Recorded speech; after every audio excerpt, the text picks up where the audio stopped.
7 o'clock. I'm going to call the meeting to order. I'm going to start with the roll call. Jane? Here. Bren? Here. Jeannie? Here. Steve? Here. Larry? Here. Stacy? Here. And our two board representatives, our student representatives are here as well. Notice of the meeting? Meeting was properly noticed. Okay, I need a motion to adopt the agenda. So moved. Second. All in favor signal by saying aye. Aye. All opposed? All right, if you would, please stand and join me in saying the Pledge of Allegiance. I pledge allegiance to the flag of the United States of America and to the republic for which it stands, one nation, under God, indivisible, with liberty and justice for all. Some pros in the room at that. Yeah. They do it every morning. Next item of business, Larry, the board clerk, will administer the oath of office to Steve, Jane, and Bren.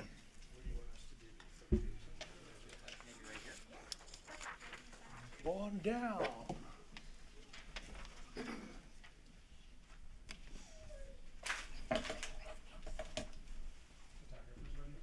Hello, Steve. No, I'm doing really well. Very excited for this. Yeah, you can come past the. Yeah, that'd be great. Yeah, yep.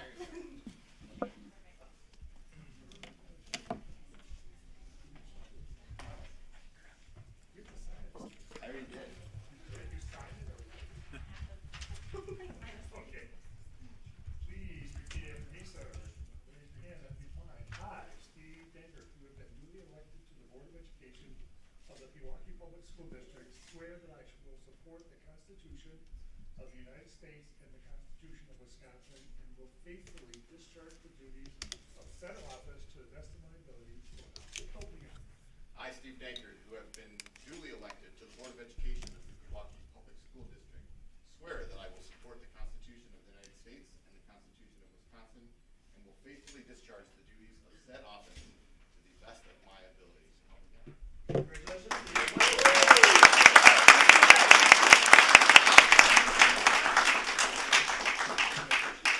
So again, same process.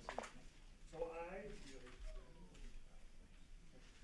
Bren Saval, who have been duly elected to the Board of Education of the Pewaukee Public School District, swear that I will support the Constitution of the United States and the Constitution of Wisconsin, and will faithfully discharge the duties of said office to the best of my ability, so help me God. I, Bryn Sewall, who have been duly elected to the Board of Education of the Pewaukee Public School District, swear that I will support the Constitution of the United States and the Constitution of Wisconsin, and will faithfully discharge the duties of said office to the best of my ability, so help me God.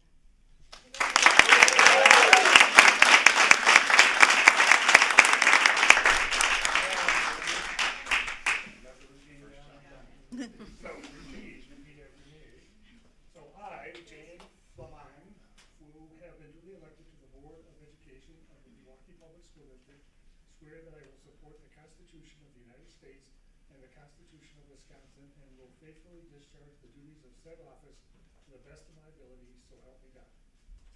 I, Jane Fleming, who have been duly elected to the Board of Education of the Pewaukee Public School District, swear that I will support the Constitution of the United States and the Constitution of Wisconsin, and will faithfully discharge the duties of said office to the best of my ability, so help me God.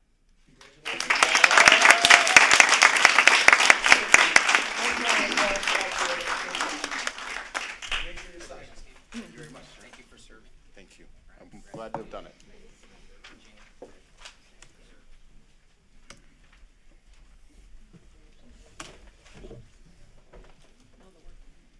All right, next order of business is Spotlight and Learning. We have people here from Horizon. Would you like to get any introductions? I'll turn it over to Pete Gull. Come on down, and Lindsay. Clapping already before I even got up here. First of all, Steve, congratulations, and congratulations to our newest board members. Horizon is really excited to present the Spotlight at your first official meeting, so we hope you guys enjoy that. We've always had a really strong student council, but it's been about a year and a half since we have had an official team. For obvious reasons, things kind of slowed down there for us. We made up for lost time this year, though, and I'm going to introduce our advisors who have done an incredible job of building some new skills and some new life into that program. So, folks, start heading this way. All right, so our staff that will help present tonight is Emily Wright, Kate Berryman, and Carly Getsky. Now you can clap.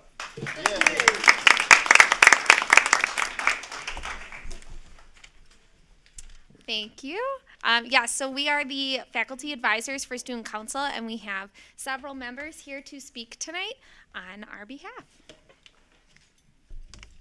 On the following slides, these student council members are going to share with you the projects and activities that we've completed this far in student council, as well as how they connect to the grad profile. So I'm going to give the floor to Mrs. Wright, Taylor, Huda, Finn, and Liam. All right, so for students to join Student Council, they did have to apply and go through an application process. Students sent in an application that had questions about their leadership skills as well as why they wanted to be a part of Student Council. They also had to include 2 references, and then as the Student Council advisors, we looked through those applications and we chose 2 strong leaders from each class, so students did have the opportunity to compete amongst their classmates to be a part of Student Council. Here are some of the things they have done this year. So one of the things we did was creating positive behavior videos, and the purpose of that was to model positive behavior to peers inside and outside the classroom, and it just reminded the school behaviors to everyone. And how it works was students were filmed modeling positive behaviors for the next year's students to watch, and how it connected to the graduate profile was because we were contributing by modeling walking in the hallways, and if there was a problem at recess, how to solve it.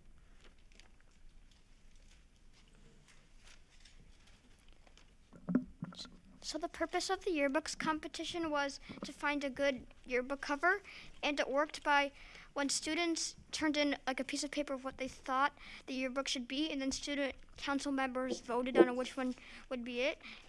And it connects to the grad profile because students showed what they can do with their artwork.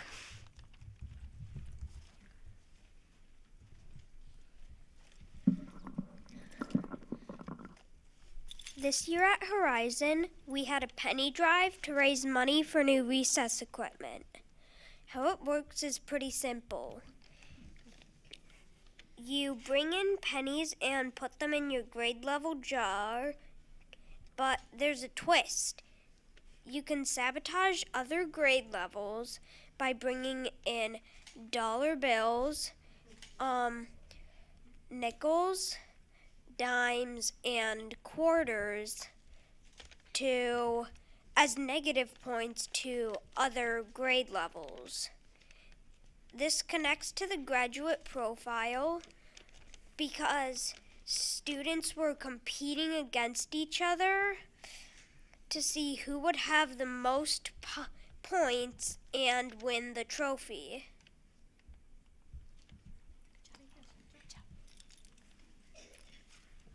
So basically we were helping Encore teachers, and the purpose of that was to give back to our teachers who give so much to us.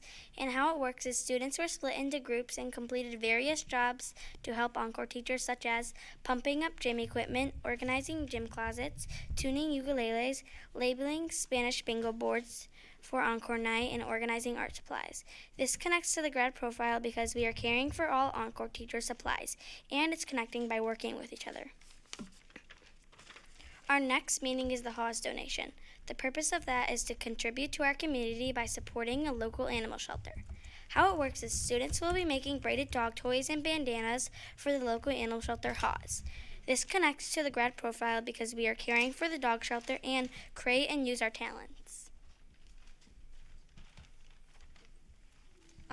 And our last optional meeting, which is reflecting on our experiences. The purpose of it is to remember how we made an impact on our school and ourselves, and also to bring the positive experience we had this year to our next grade, or if you're in 5th grade, bring it to your next school, which is Asa Clark. And how it works was we're going to gather outside to have a picnic and reflect on everything we did. And this connects to the graduate profile because we're able to connect with different grade levels, learn from each other, and build off from each other's ideas. All right, and now we're going to have the students go ahead and share some things that they've really enjoyed about Student Council.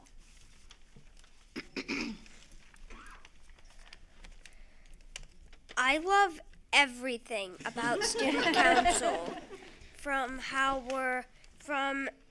we did the yearbook cover contest to how we're donating dog toys to Haas. Student council is the best.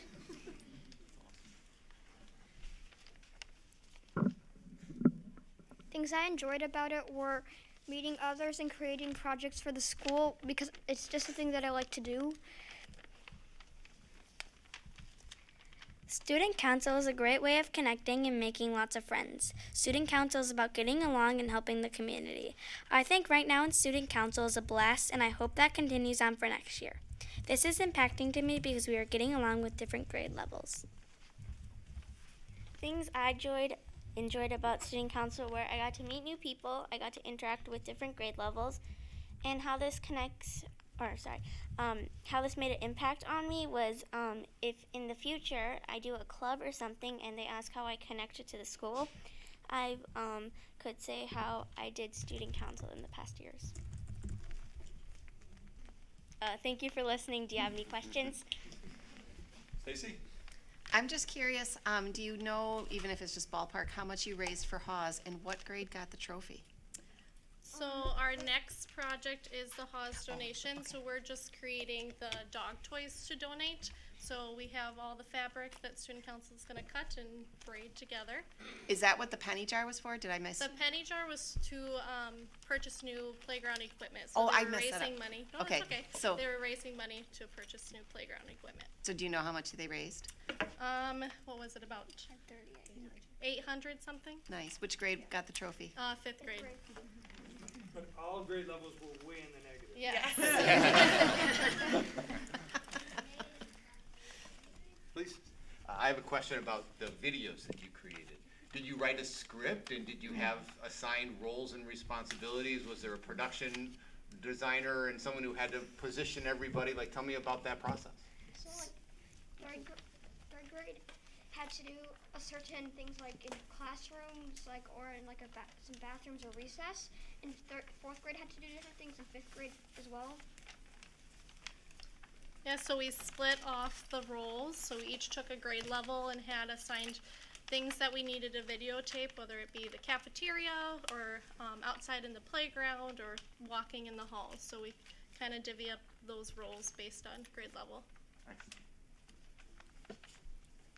My comment is for the teachers. I really like the way that you connected our graduate profile to all of their projects, so it's not just a poster on the wall. Thank you. Thank you. I was wondering what type of recess equipment you want to see bought with your money. So we were doing jump ropes, gaga balls, chalk, hopscotch, small things like that. Anyone else? If there's not, thank you for coming. Awesome job, guys.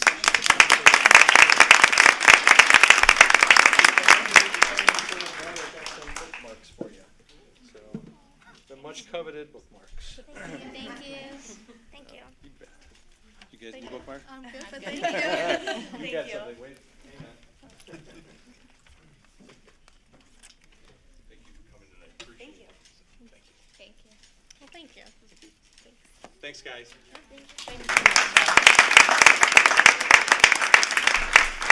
Thank you. Kid wears good shoes too. Same color right now. Oh my gosh.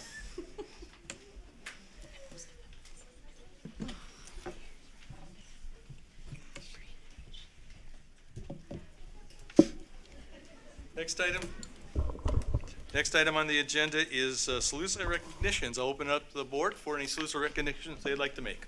Steve? I have two I'd like to offer, and thank you to Mike for your notes about one of them. First, I really would like to thank our school resource officer, Butenhagen and FBI Special Agent Sarah Durain, I hope I'm saying that correctly, I think so. who put on the internet safety presentation 2 weeks ago. I thought it was great. I did not get to attend live, but I was able to watch it afterwards, and I thought the content was excellent. And then to our Pro Start team, being invited to the National Restaurant Association Foundation's event in Chicago in the competition. Congratulations to all of those kids and to Ryan DeMars for his leadership of that program. Thank you, Steve. Thank you, Steve. Anyone else? Nope. All right, open up to the administrative team here. Any salutes or recognitions? Do you guys have any before I go? Okay. I just want to recognize John Stangler, who also had a lot to do with the internet safety, as did Rachel Yerk, had a lot to do with that internet safety night. But also John, Amanda Chack, Lindsay Chandelia, and let's see, who am I missing here? Amanda Chack and Katie Spadoni. For the role that they played, we recently had our severe weather drills. That happened because it's tornado season, so we had those happen on Friday. One of the things that our safety leaders have been working on is using the Raptor technology.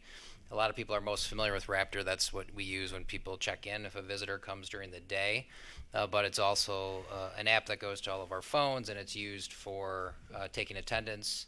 In a crisis, you can really use that to communicate, and it's also to notify everybody that there's a drill or there's an actual reason to seek shelter or a lockdown or something of that nature. So we've been using that technology now for these kinds of drills, and I think we're getting better and better at it. So I was out of the district on Friday, but I was getting all kinds of texts in my phone because of the drills that we're running in all of our schools. So, and also John had brought in a meteorologist who, and we do this each year, that met with the administrative team to walk us through, the realities of weather and how dangerous weather can be, which was a good thing to have prior to us engaging in all these drills. So, wanted to recognize that group for running those drills.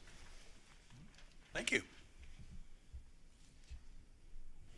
No other salutes or recognitions. We'll bring it down to comments from citizens. Julie, do you have some sheets? And we'll move down to the consent agenda. We have minutes from the previous meeting, business affairs and regular meeting, Board of Canvassers report, correspondence, and I don't think there's any gifts that meet the threshold this time. So if there's any corrections or questions, I'll look for a motion to accept the consent agenda. So moved. Second. All in favor, signify by saying aye. Aye. Thank you. Under new business, we have a field trip request. This relates back to what Steve just talked about, acknowledging our program there in the food sciences. And it has come a little late, but that's because the invitation came late. So, Yeah, so normally for these kinds of trips, the standard is 90 days of notice, but that just wasn't an option because of the invitation of this from the National Restaurant Association to our Pro Start teacher and students, 5 students to go with Mr. DeMars down to Chicago on May 22nd. So I'd be happy to take any questions that you have. And I don't know if Mr. DeMars is here. I don't think he is. And then seek your approval for this field trip. Question, Larry? Question. Do we have any idea as to what were their criteria, or how did Pewaukee get selected for this event? Do you know, Julie? Did he communicate what that was? I'm not exactly sure. I can get back to you with some communication on that as to how they got selected, but I assume they have a very good reputation as a program. And so, I don't know, Danielle, do you have anything? Yeah, I would surmise it has to do with their reputation. They're always quite successful in their competitions, and I know that they've previously been selected to cook with top name chefs at some of these types of events, and so this is a particularly special recognition for them. Other questions? Otherwise, I'll seek a motion to approve the field trip. I move to approve the field trip request for students to travel to Chicago, Illinois, May 22nd, 23rd, 2022. Second. Oops. Who got that one? Stacy? All right. All in favor, signal by saying aye. Aye. All opposed? 7-0. Next item under new business, the CISA 1 contract. This comes up every year for us. We purchase services for things we need and for low incident services for our students. So I don't know. Yeah, there's a number of things that we contract with CISA 1 for. Tony Stranke's here, and maybe Tony, if you want to come forward. The majority of the services that we get from CISA 1, not all of them, but the majority of them fall under student services, and so he's here to help answer any questions that you might have. It's standard, really no changes of significance to previous years in terms of the services we're contracting with CISA 1 for. Well, since Anthony's here, does anybody have any questions about this contract? Anthony, I'm assuming you did the write-up. The write-up was very informative. I didn't have any questions.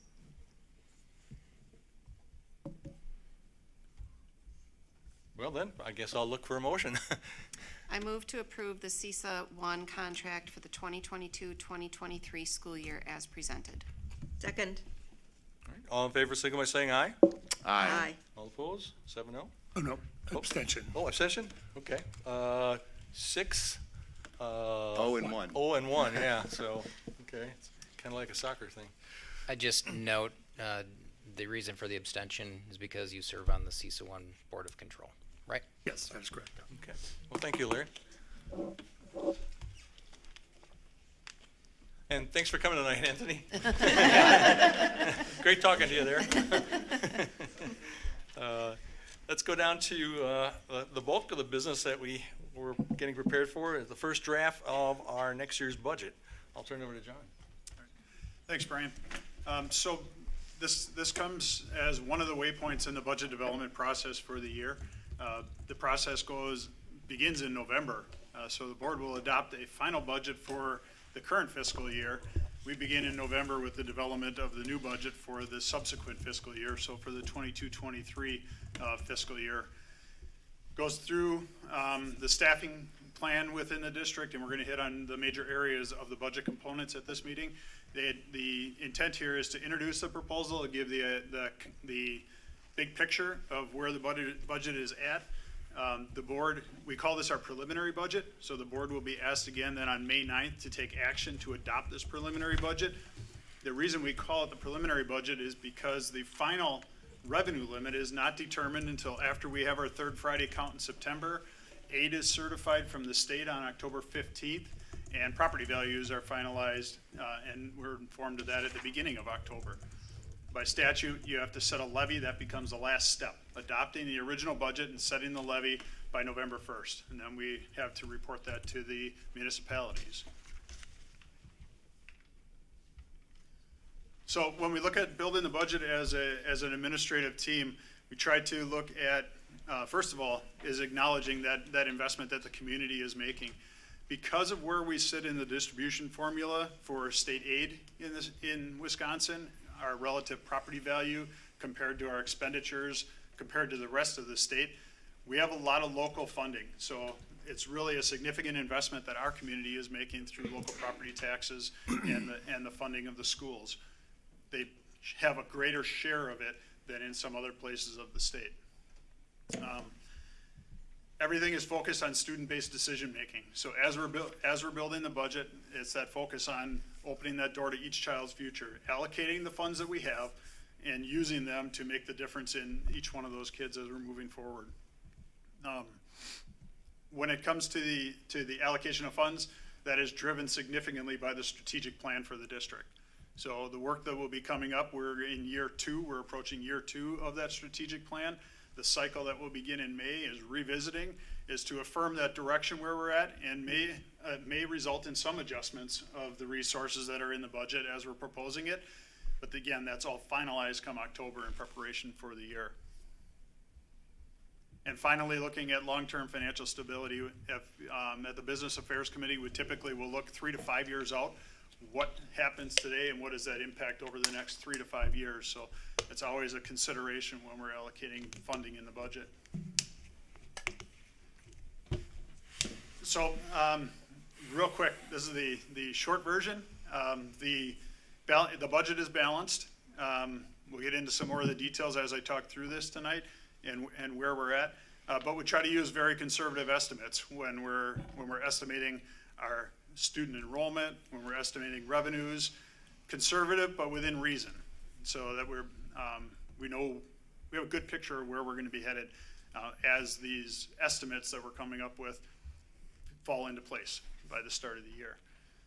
Staffing plan is really student driven. So the staffing plan for all of the buildings is based on the number of students we have enrolled and what we project to enroll in the different grade levels. A lot of the staffing, for instance, at the high school and the middle school, all occurs after course selection. So that student-driven decision-making, we allocate the staff to meet the needs of the student body as they're coming through. So you may see some fluctuations. You'll see some of the tables that break down by department in the different buildings, how there may be fluctuations year over year by partial staff members. That's directly aligned with the student requests that are coming through so that we're meeting the needs of the community that's coming through. Campus safety and efficiency in operations, that's a strand of our strategic plan. So we always want to make sure that that focuses on doing everything that we can with the funding that we have to improve the safety of the campus at any point or improve our operations. The focus of the operations, spend less on the stuff that's away from the classroom so we can allocate more funding to the classroom. So that's the real focus there. And that core competency of the district, as we went through the Baldrige process, we identified our main core competency, and that's that commitment to continuous improvement. Always taking a look at everything that we're doing and how can we do it better, and how can we get better at how we're performing the responsibilities as a district. So some of the highlights for next year that we look at, overall our operating budget. So a couple of definitions as we talk about operating budget. That's Fund 10, our general fund. It's about $36 million.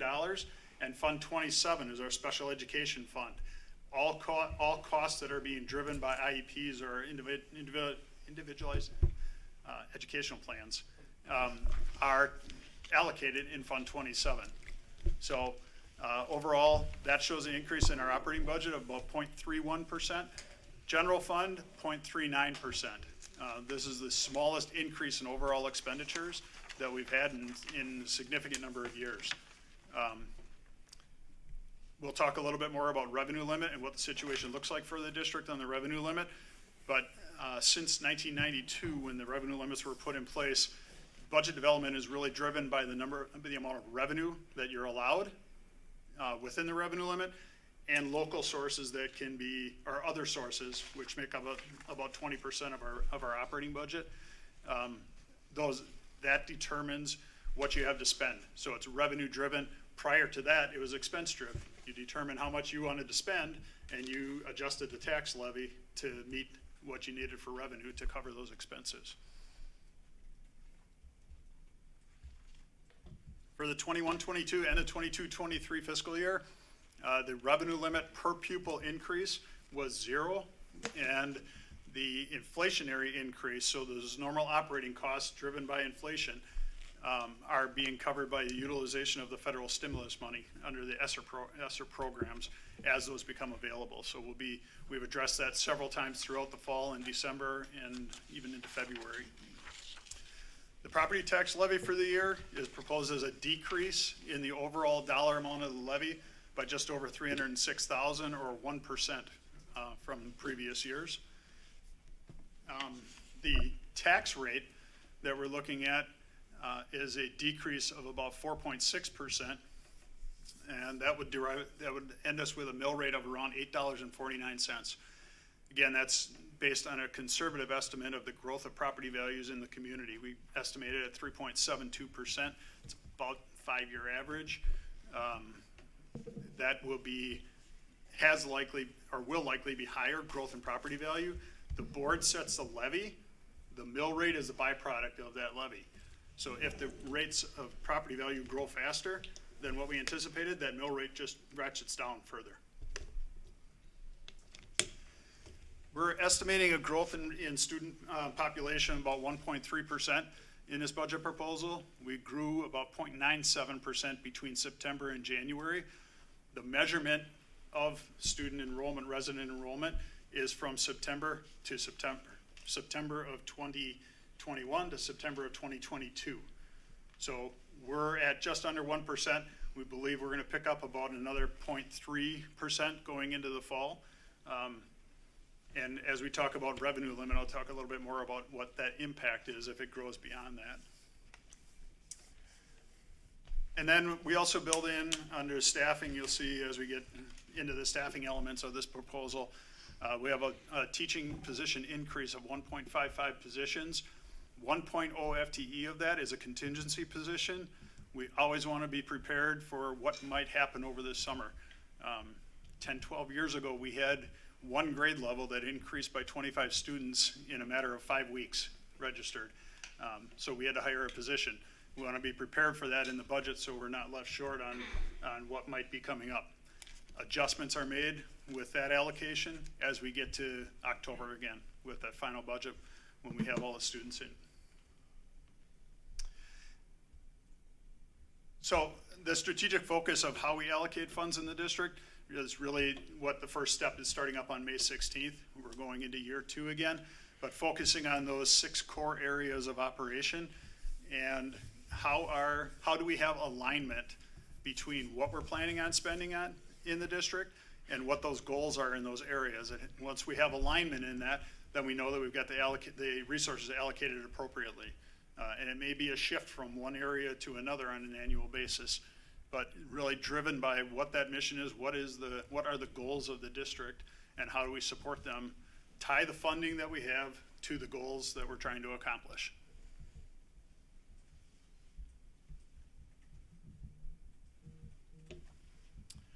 So a couple of these we've talked about already. Overall in the general fund, about a 0.39% increase in revenues. We budget for an increase in fund balance of $100,000 per year. This dates back to, it has a couple of purposes. First of all, we know that we have a contingency built in there in the revenues that we can anticipate should we have something go where we had to make an additional expense throughout the year.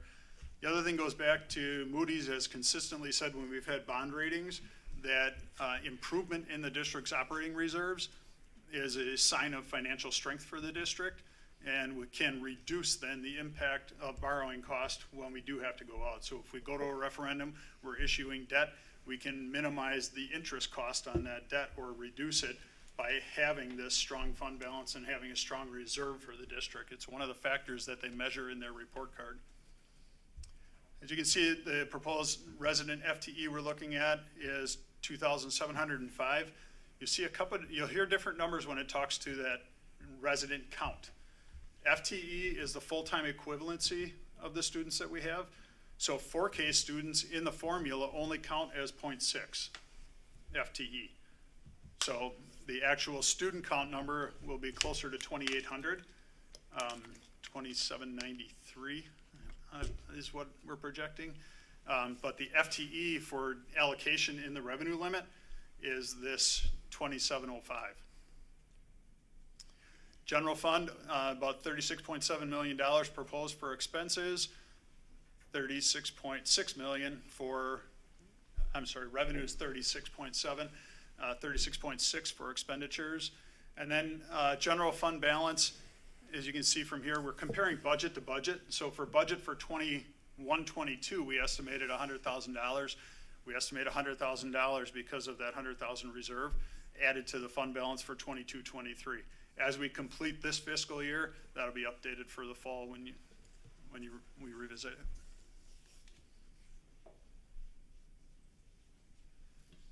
Another way of looking at revenues in the general fund is to break it down. So we talked earlier about the revenue limit. The first 2 lines on here demonstrate what the revenue limit is for the district. It's the combination of our equalization aid and our local property taxes.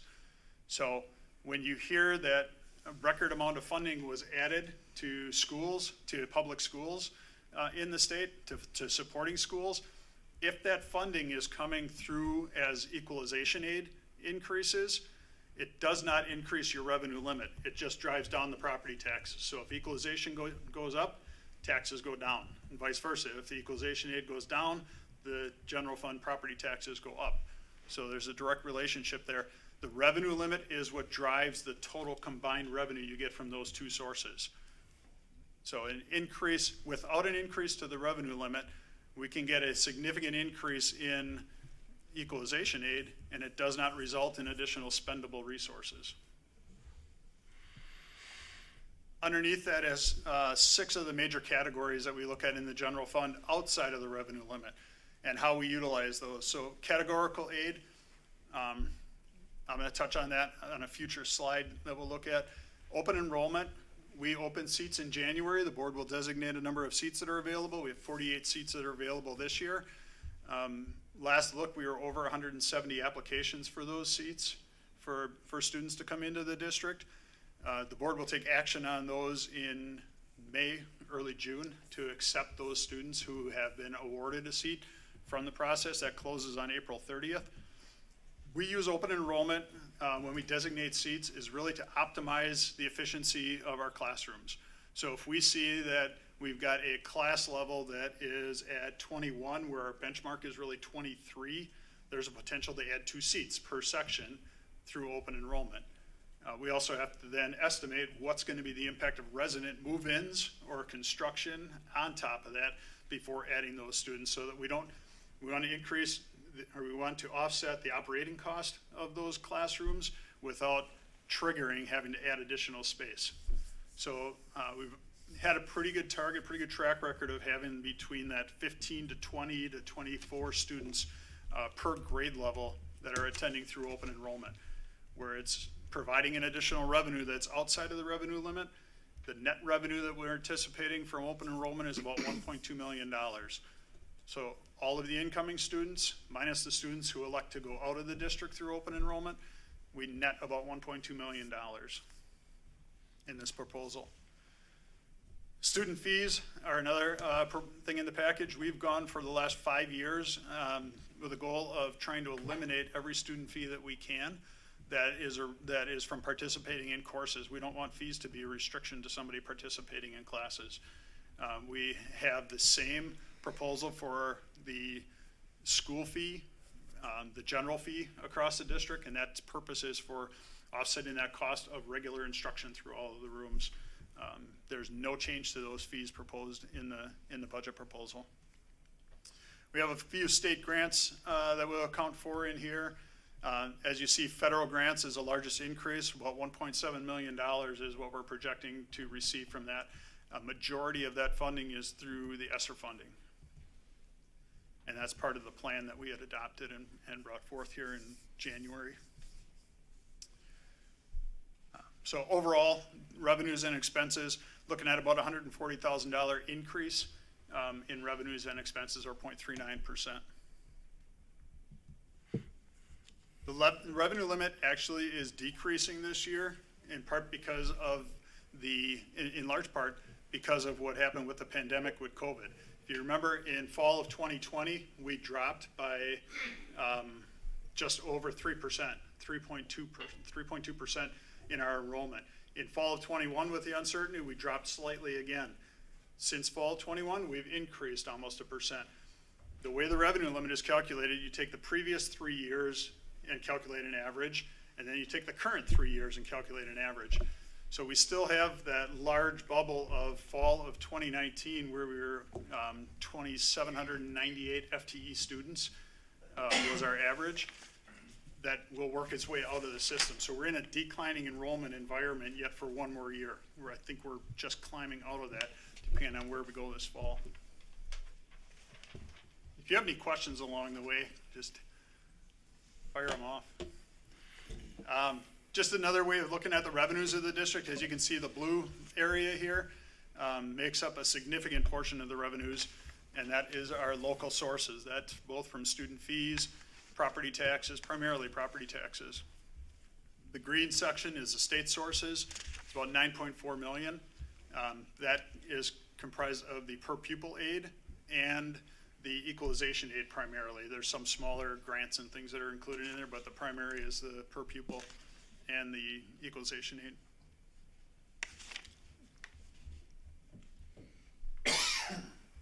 The red slice, you can see other districts. That's really open enrollment. Majority of that is open enrollment revenue. And then federal sources is about the equivalent of what the open enrollment revenue will get us for the upcoming year. And then just some smaller other sources, some refunds, some rebates, things like that we get, dividends.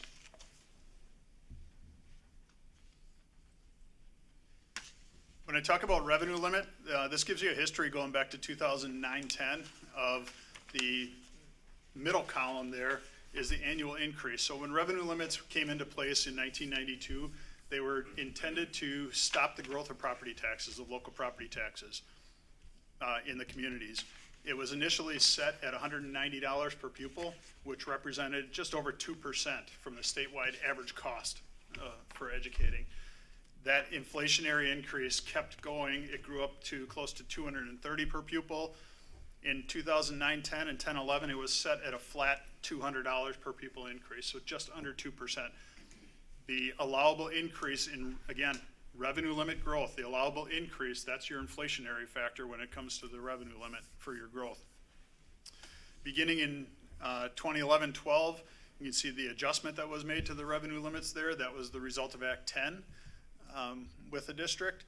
And then beginning the next year in 12-13 and 13-14, the funding was split.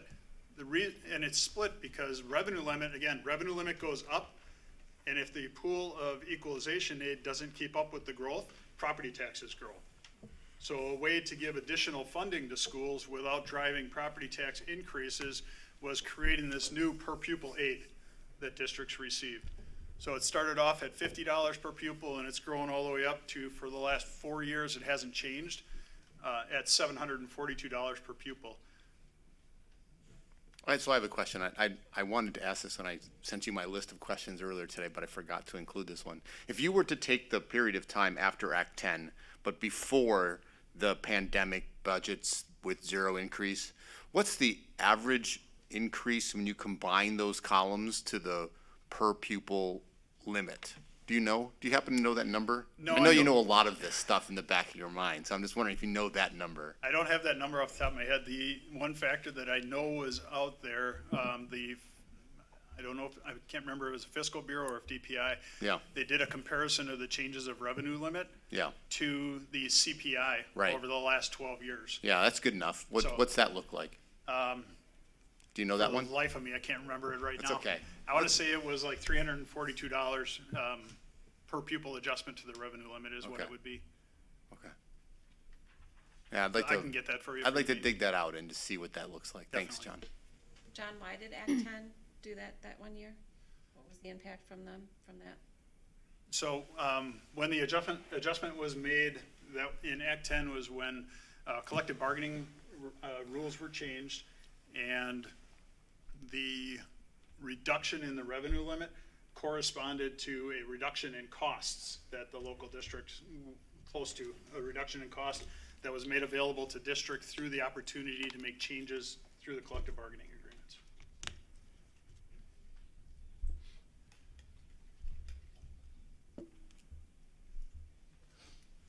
So this gives you an idea of that revenue limit. Again, we talked about two sources. There's actually a really small one. You can barely see the green on the top of the bar there. That's a change that was made to the taxability of personal property on businesses several years ago, where it's an exempt. So because that value was taken off the tax rolls, this new aid was made an exemption aid that gets paid to the districts. For us, it amounts to about $280,000, I would say, as an exemption aid. But you can see the significant increase here. When you talk about 2/3 funding, on a statewide average, that gray bar would be 2/3 of the funding of this shared cost. This here represents revenue limit. You can see where our equalization aid is much smaller than that, and that's based on cost of operating and the value that we have behind each pupil. We have over $1.1 million of property value behind each pupil in the district.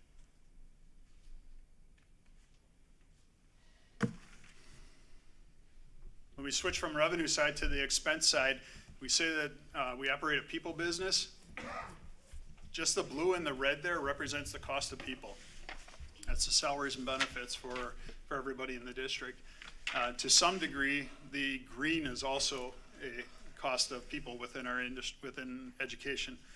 That represents our purchase services, where we can hire an outside company to do something more efficiently or more effectively than we can. A good example is transportation. We outsource that becomes a purchase service for us instead of hiring all that staff in-house and maintaining the staff members that are in there. With the CISA contract that you approved tonight, most of the payments there are purchase services for having students outplaced to a program that they offer because they can do it in a more cost-effective manner for a small number of kids than what we can. When you think of the stuff in buildings, that little purple piece there represents the stuff. So typically when you talk about budgets and managing budgets, you think about how much paper do you buy and what kind of supplies do you have in the rooms, TVs, things like that. That's that piece of the budget. And the other important one there, we talked about the operating reserves of the district and where they're at. That debt service piece is 0.06% at this point. That's a result of really driving and having a concerted effort to grow those operating reserves to reduce our reliance on cash flow borrowing. A majority of our revenues, we start the fiscal year in July. By January, we're usually at 3 to 4% of our revenues for the district until that first tax payment comes in on January 15th. So we need to cover those operating costs of payroll and all the operations up until that point when the tax money comes in. We use a combination of our operating reserves and short-term borrowing to do that, and that's a debt service cost on that short-term borrowing. So we're down to, this current year we borrowed $2.5 million to make it through those payrolls and that, so we're getting to that point. I believe it was 2 board meetings ago, one of the board members asked, what is the operating reserve that we need? It's different for every district. For us, we would define that as not having to go out and cash flow borrow, especially in a rising interest rate environment, not having to spend money that we could be putting in the classroom, paying for interest for debt service would be a goal through that. John, with the current culture of rising inflation, speaking of expenses, how do you foresee that could affect our budget for the coming year?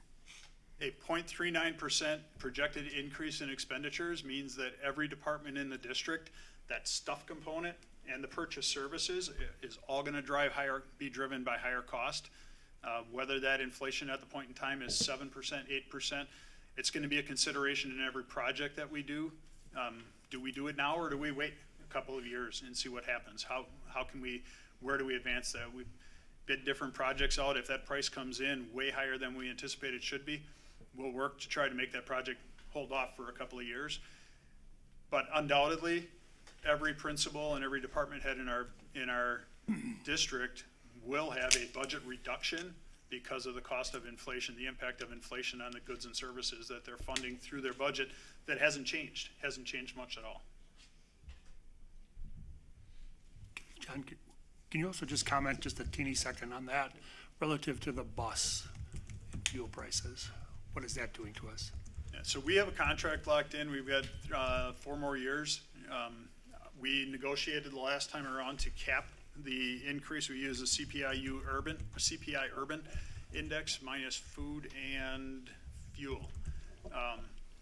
So that index is running just over 4.5% right now, and we have a contract that maxes it out at a 3% increase. So we're projecting a 3% increase.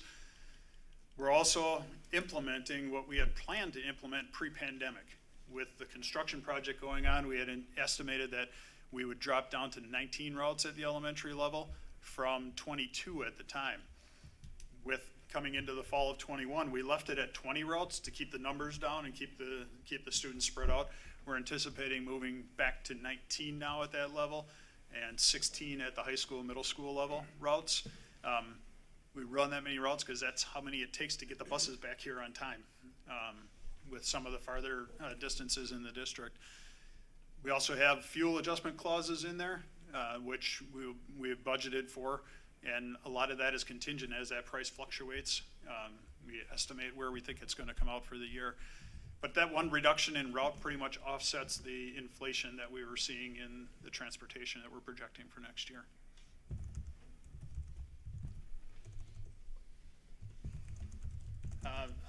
as it comes to the other thing, insurance on here, insurance is a big one.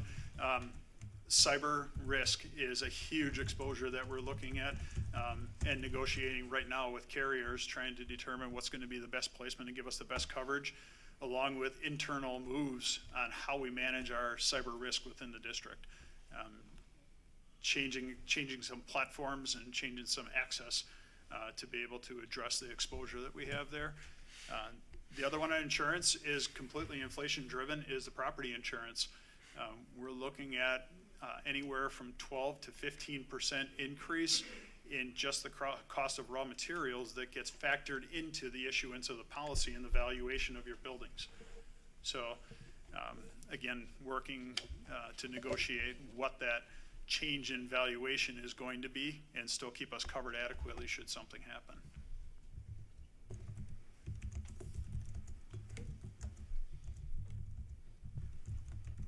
This graphic gives you a good idea of that impact with enrollment. If you look back all the way to 1995, this actually dates back to 1985, the entire chart, but the bars got so small. That how we've grown in the district and where we've had some leveling off and then how we've grown out of there. You can correlate most of this growth with the dates when some of the subdivisions were constructed in the district. We are looking at well over 150 home sites, either single family or condominium, that will be constructed in the next 36 months or have already been constructed in the last 12 months.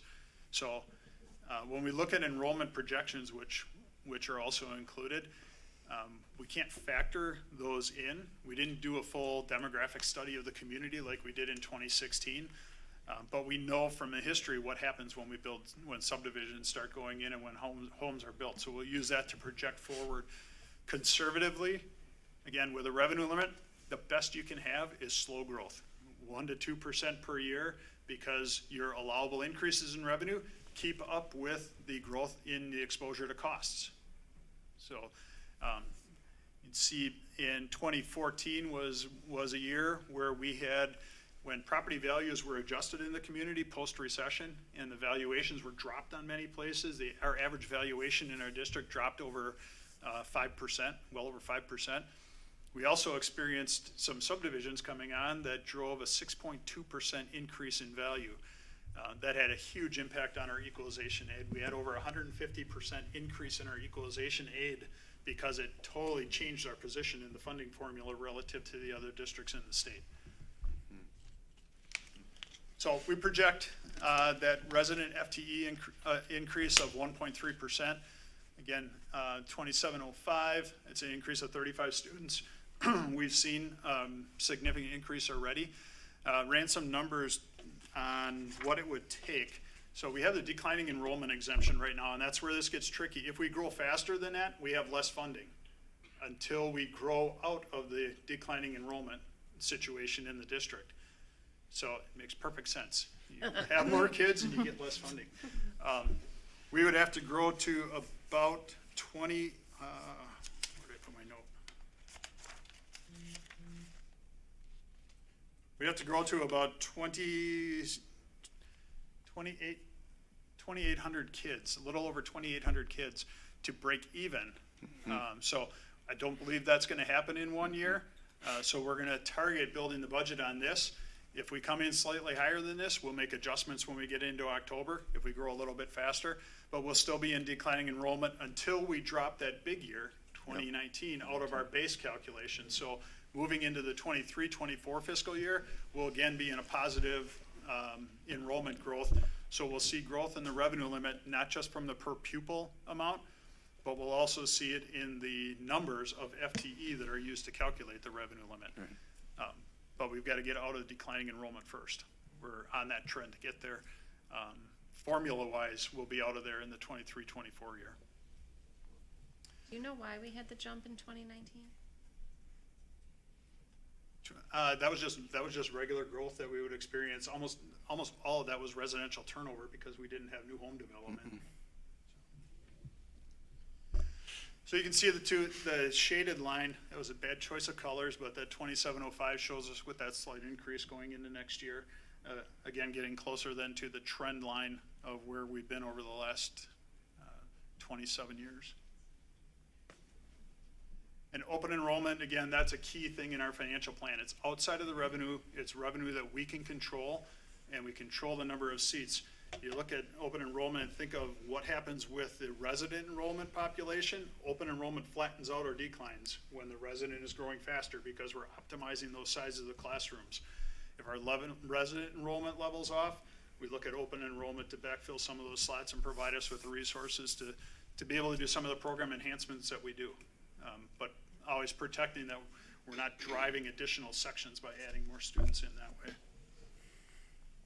How long has open enrollment been around? 25 years. And have we used it Yeah, so most of that time? one of the goals, and I don't have the chart here, I can bring that for May if we want to talk about it. One of the goals the board established back in 1997 when open enrollment started, we had a negative open enrollment trend. We had more students leaving than we had coming in. The numbers were in the 20s at that point because the program was relatively new.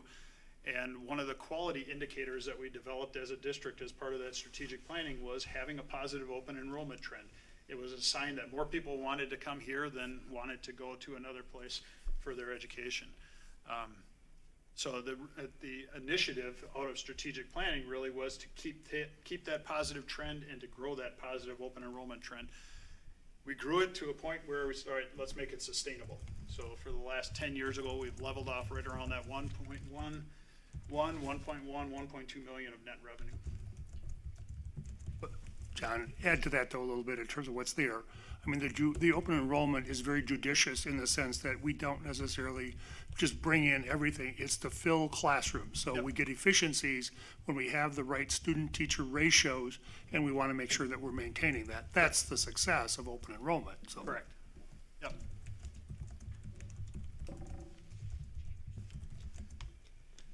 Here we have the staffing plan. Like I said, is a people industry, and we really pay a lot of attention with the staffing plan. Overall, 1.55 is our FTE increase in teaching positions. 1.0 FTE of that represents that contingency position. So knowing the revenue reality that we were going to have this year, we had to staff accordingly in the district, and we built our staffing plan based on the revenues that would be available to support it. The 0.117 on admin is really an efficiency piece. We have a staff member that we were able to leverage their licensure by having one period a day where they would be released to assist in some of the duties in administering the building. So that may go back away again next year depending on what that student choice is when it comes to the enrollment. Aides, custodians, and secretaries, again, that's some of the alignment pieces. We're anticipating some changes in the student population next year where we anticipate that we're going to be able to reduce slightly some of the aid time that we have in the district. That will all be determined as we finalize registration and we know where the students are that are going to be here. Same thing with the clerical positions, the secretarial positions. That's primarily focused on the proposal that we have to increase, and the board took action at the last meeting to offer the contract for increasing our library media specialist at the secondary level to a full-time position. So less supervisory needs in the libraries by having a full-time person instead of part-time shared between two buildings. Do they fall under technology, did you say? No, that's secretaries. Secretaries, okay. Within the staffing plan, we have a proposed increase and a lot of it is focused on meeting student needs. So we have an increase in the high school of a half-time social studies position, a half-time family and consumer science, all driven by course selections by the students. Also a 1.0 reduction in the science department that is driven by course selection again, and where those students were moving to. We have at the middle school a 0.5 increase, high school also, we have a 0.5 increase to the special education staff to meet the caseloads with the number of students that we have in the building. At the middle school, we have a 0.5 increase to the guidance counselor position in the building that we're proposing from a half-time right now up to a full-time position. 2 board meetings ago, you heard from the guidance staff at Asa Clark and some of the metrics on what they were working with and the number of visits that they had for students. At the elementary levels, we are seeing a reduction of one section at first grade. Again, student driven. When we look at average numbers per class in the building, we're getting down close to 19. That ratio where we like to see that is in that 21 to 22 range. So by having one section less in that grade level, we'll be able to hit that benchmark. And then a lot of minor adjustments. You'll see from the tables 0.17 up. Why do you see 0.17? A full load is considered six class sections. So 0.17 is one equivalent class that is being instructed at the secondary level.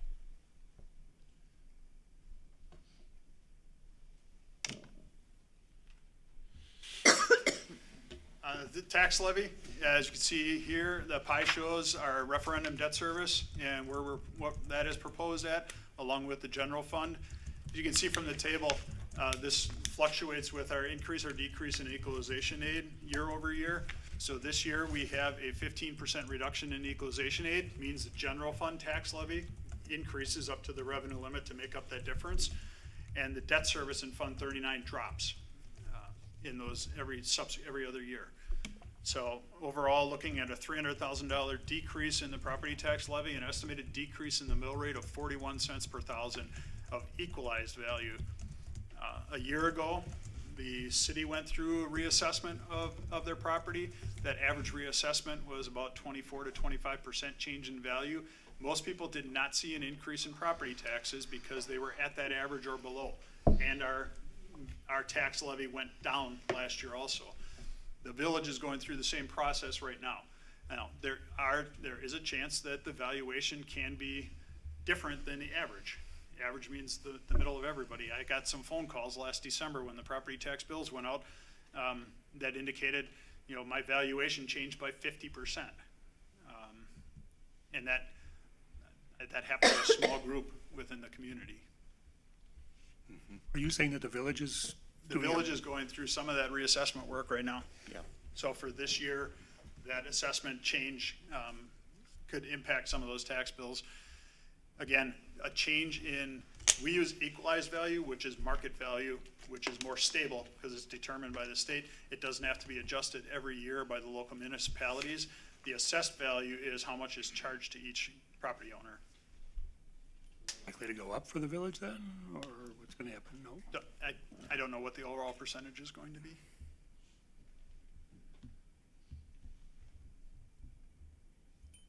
Any questions on levy? Again, we conservatively estimate about 3.7% change in value. The board does not set a levy based on the mill rate that they establish. The mill rate is a byproduct. You set the levy at the end of October after values are certified, and we can tell you what the resulting mill rate will be, but the levy is what is set. In municipalities, you set a mill rate, and that's the taxes that you collect.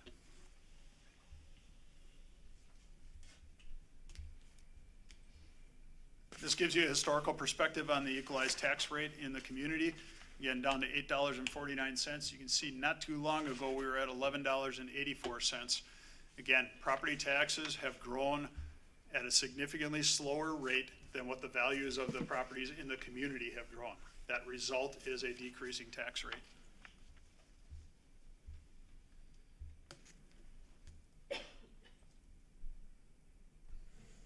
Any other questions?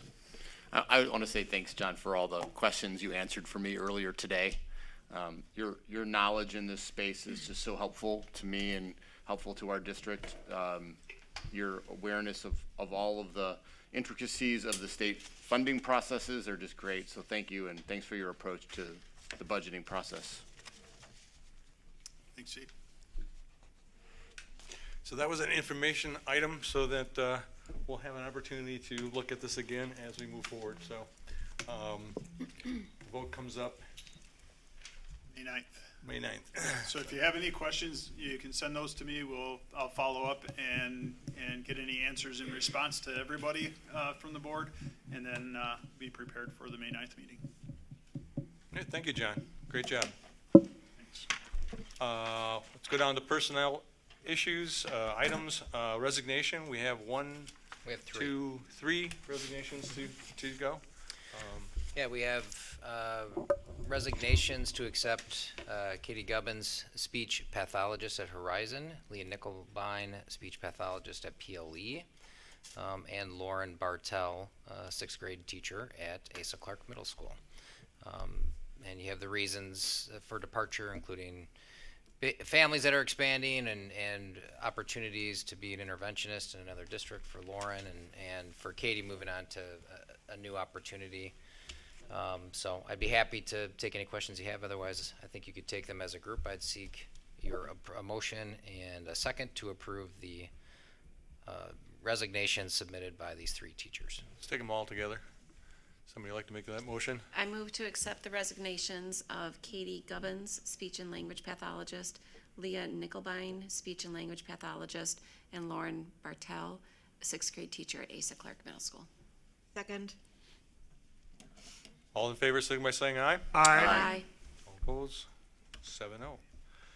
Employments, we have one to act on tonight. Yeah, you just heard John mention there's a half-time increase in social studies at the high school, and that is the position. Let me just get over here. Crystal Klappich. I was able to interview her with Brian Sniff just last week. So she comes to us with about 5 years of experience and some significant experience actually teaching in higher education. I would take any questions that you may have. Otherwise, I would seek your approval of the hire of Crystal Klappich, 0.5 FTE social studies teacher at Pewaukee High School. So moved. Second. Thank you. All in favor, signify by saying aye. Aye. Opposed? 7-0. And we have no Welcome, leaves. Crystal. And no leaves. And no leaves. All right. Board goals and operations, a review of some of the upcoming activities. I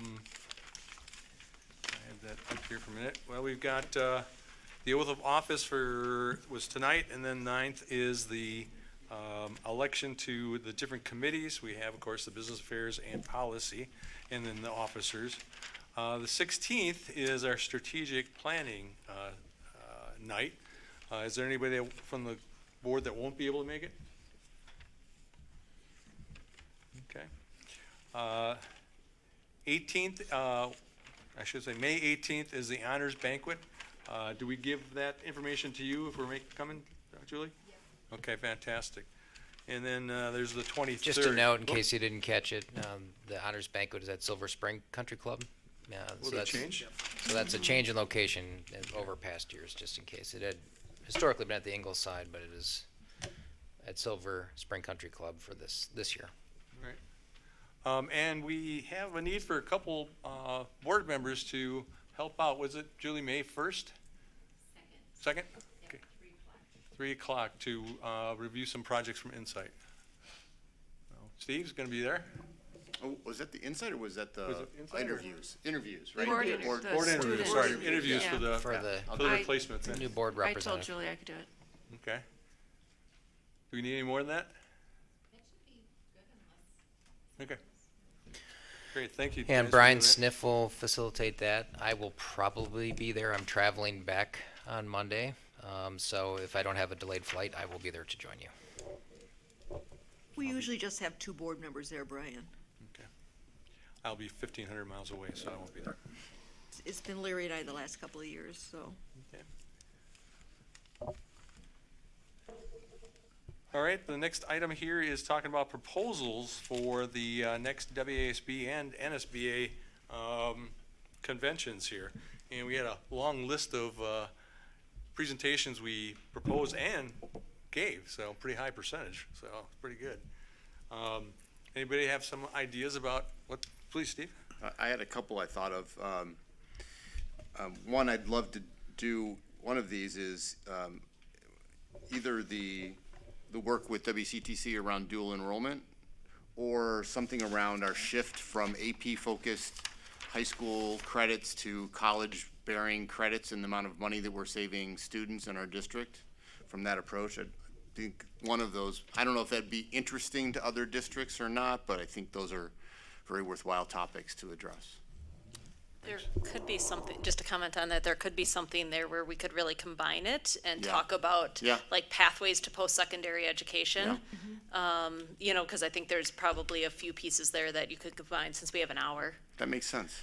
I like Maybe your thought combine on that with the ongoing goal that you have, Danielle, in teaching and learning to have every kid graduate with either college credit or industry certification. So maybe Oh, that's those really things good. could all be pulled together. I like it.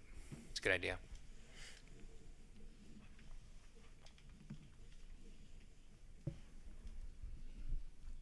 Do you think there's much in the way of content for talking about our learning management systems that we leaned on so heavily during the pandemic? Well, the thing I would say there is, based on the pandemic, pretty much everybody has, is using Canvas or something of that nature. So I don't know. We'd have to talk to Rachel. Maybe there is a angle on that that's unique. We could look into. What we talked about? Go for it, Larry. Well, this was a side conversation with Danielle on a Saturday, this past Saturday, potentially about some of the school district branding, but putting some connections around that. I mean, obviously, if Miranda's still here, I mean, we've really kind of taken a whole different approach, and it's really around our different kind of communication that we have with our social media, the videos, the colorful newsletter that we have. I mean, just some aspects of that, just kind of capitalizing on, how we've tried to reach out to different audiences in different ways and potentially build on the branding of the Pewaukee School District to garner community support and engagement in lots of different ways, so. Good. Thank you. And we can throw in, state basketball tournament, champions, times, and Pewaukee state football, kind of things, just throw those in there as a Steve was very quick to point that out at a recent presentation. he was bragging unapologetically. Well, when you got it, you got to go for it, right? The other one that Larry and I talked about that I think is unique to us and is, I think, really emerging is being able to measure our graduate profile and a portrait of a graduate. Portrait of a graduate's gaining a lot of popularity right now, and we're on the front edge of that, and measuring it is not something many districts do, and we'll have 3 years of data. It's still growing, we're not there yet, but I do think that we have some things in place that others who are just starting to think about building a graduate profile would be able to learn from. Could be a big winner. Going back to the publicity piece, I'd like to ask the students, if you think back to maybe even the beginning of your high school career to today, do you feel like the social media outreach to students has been more effective? I would definitely say so. I think a lot of people use the social media to really, I don't know, it's the way that I stay in touch with the school news as well. And I think a lot of students use that, especially since it's so active on Instagram, which is, I think, the site that many students use. So I think in that way, the platforms that are being used and the type of posts that are created are really catered well towards students. It's a big change from the days when we had posters on the walls to tell us what was going on. Yes, just a little bit different, Stacey. Thank you. I think at the WASB convention, we might want to think, if not this year, coming year, about having Ryan DeMars come in and talk about his Pro Start chefs. That's a good one. Yeah. Thank you, Jeannie. Khadijah or Musab, do you guys have anything program that you've been involved in or something that you think has been kind of unique or particularly valuable that might be worthwhile to share with other districts? Just to totally put you guys on the spot.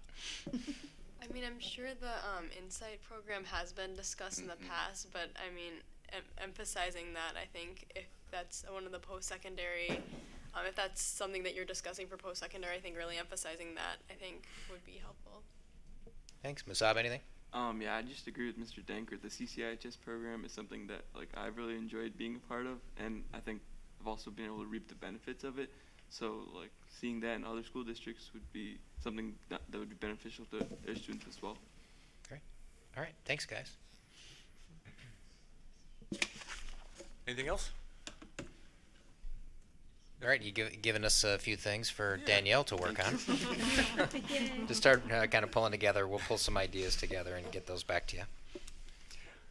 Moving on to the next item, CISA delegate appointment. Now, Larry, you guys still 2 years as the, go ahead. Go ahead with what you're gonna say, but. Well, the delegate is different than your board member, right? Yes, no, okay. So one, it's a position that actually it's the school district's position or slot on the CISA Board of Control. For this area. I happen to be the person that was at the meeting and got elected to that Board of Control by the other school districts that are in our subgroup within the CISA. So it's the Pewaukee School District seat. So if I got run over by the dump truck, so to speak, anybody else from the Pewaukee School District could be appointed to that slot, okay? So I'm in it. I don't plan on necessarily getting run over by a dump truck in terms of at this point in time. So yes, I can continue to serve as the Board of Control, but also since I'm gonna be there because the Board of Control has a meeting immediately following that meeting, I can definitely be the delegate at that meeting as well. So you don't need to have a second or duplicate person to be the delegate. And there's no conflict. Not in that regards, no, so. Just checking. Just checking on that one, yeah. Anybody have an issue with Larry serving in both those positions? May 17th at 5:30. Fully supportive. Thank you. None of you are clamoring for another meeting to go to? You represent us well, Larry. Do we necessarily have to take a vote for that to make it I shown do in the think we records? probably need, I think we're required to take action on this. I Julie, does move that to sound right? appoint Larry as the representative of the Pewaukee School District at the May 17th Board of Control's Annual Convention. Second. Who said that? Oh, Fantastic. thank you, Jim. All James, right. get a second? All in favor, signal by saying aye. Aye. All opposed? All right. You're in the Thank you, minutes. Larry. In the minutes, yeah. First meeting in the minutes, Jane, there you go. Next item is legislative advocacy discussion. I don't really have much to contribute to that at this point. Does anybody else? No, I mean, right now I mean, they've kind of, they're not in session. So it was veto, the wave of vetoes that went through over the past couple of weeks, and so it's pretty quiet at the moment. And they won't reconvene again until Jane? Yeah, I'm not, unless, I don't know when they're planning to reconvene, but it won't be anytime soon. Okay. All right. That brings us down to strategic planning update. I'll turn it over to you for an update. Yeah, just some good news to share as we're working on detailing things out. And I know participation was a big priority for the board. We are at 137 That's gonna be hard to RSVP manage. participants, which is why you got the note. We're moving it to the auditorium because we love being cozy, but it's a little too cozy up here for 137 people. Significant number, 40 some are students, but 95 board members, combined board, staff, parents, community. So that's great to have that many people RSVP'd. So looking forward to getting lots of feedback and interaction with our community coming up here on the 16th. So good to see. Awesome. Thanks. Any questions for Mike? All right. Yeah, I guess to your point, Brian, if anybody has thoughts, ideas, questions, suggestions, if you've been through those before, that you want me thinking about as we organize the evening, just let me know. Next item on the agenda is comments from citizens. Julie, any sheets? I do not have any. Thank you. Now we have to go into closed session pursuant to statute 1985, Paren 1, Paren C, Paren E, and Paren F. Discussion of potential action to issue preliminary notice of non-renewal for individual teacher contracts. I need first a motion. Move to enter closed session. Second, please? Second. Thank you. Now we do a roll call vote. I Jane? have Tony coming You have to say yes. Yes. Okay, Bren? Yes. Jeannie? Yes. Steve? Yes. Larry? Yes. Stacy? Yes. We are now in closed session. And I think we're headed to the library. You can go home if you need. Right?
Need a motion addressing a preliminary notice of non-renewal. You know, just keep it general, because I'll pull up the exact language, so. Move to approve the preliminary notice of non-renewal as submitted. Second. Thank you. All in favor, signal by saying aye. Aye. Aye. Okay. Now I need a motion to adjourn. So moved. Second. All in favor, signal by saying aye. Aye. Great night. Thanks, everybody. Thank you. Congratulations on we made it. I know you guys were a little